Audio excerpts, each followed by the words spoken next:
యాకోబు వ్రాసిన పత్రిక 5వ అధ్యాయము. ఇదిగో ధనవంతులారా, మీ మీదికి వచ్చడి ఉపద్రవములను గూర్చి ప్రలాపించి ఏడువుడి. మీ ధనము చెడిపోయెను, మీ వస్త్రములు చిమ్మటలు కొట్టినవాయెను. మీ బంగారమును మీ వెండియు తుప్పు పట్టినవి.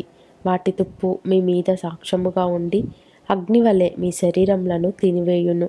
అంత్యదినములయందు ధనము కూర్చుకొంటిరి. ఇదిగో మీ చేలు కోసిన పనివారికి ఇయ్యక మీరు మోసముగా బిగపట్టిన కూలి మొర్రపెట్టుచున్నది. మీ కోతవారి కేకలు సైన్యములకు అధిపతియగు ప్రభువు యొక్క చెవులలో చొచ్చియున్నవి. మీరు భూమి మీద సుఖముగా జీవించి భోగాసక్తులై వధదినమునందు మీ హృదయములను పోషించుకొంటిరి. మీరు నీతిమంతుడైన వానికి శిక్ష విధించి చంపుదురు, అతడు మిమ్మును ఎదిరింపడు.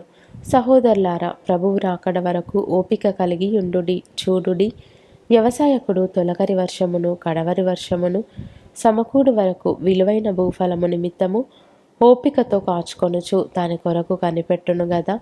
ప్రభువు రాక సమీపించుచున్నది గనుక మీరును ఓపిక కలిగి ఉండుడి, మీ హృదయములను స్థిరపరచుకొనుడి. సహోదరులారా, మీరు తీర్పు పొందకుండా నిమిత్తము ఒకని మీదనొకడు సనగకుడి.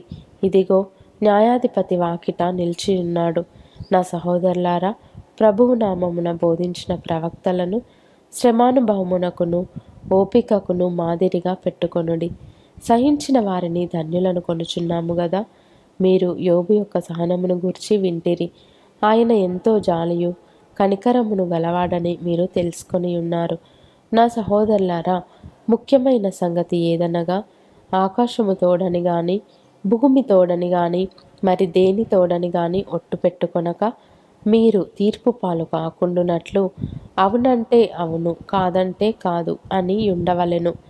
మీలో ఎవనికైనాను శ్రమ సంభవించిన అతడు ప్రార్థన చేయవలెను. ఎవనికైనాను సంతోషము కలిగెనా అతడు కీర్తనలు పాడవలెను.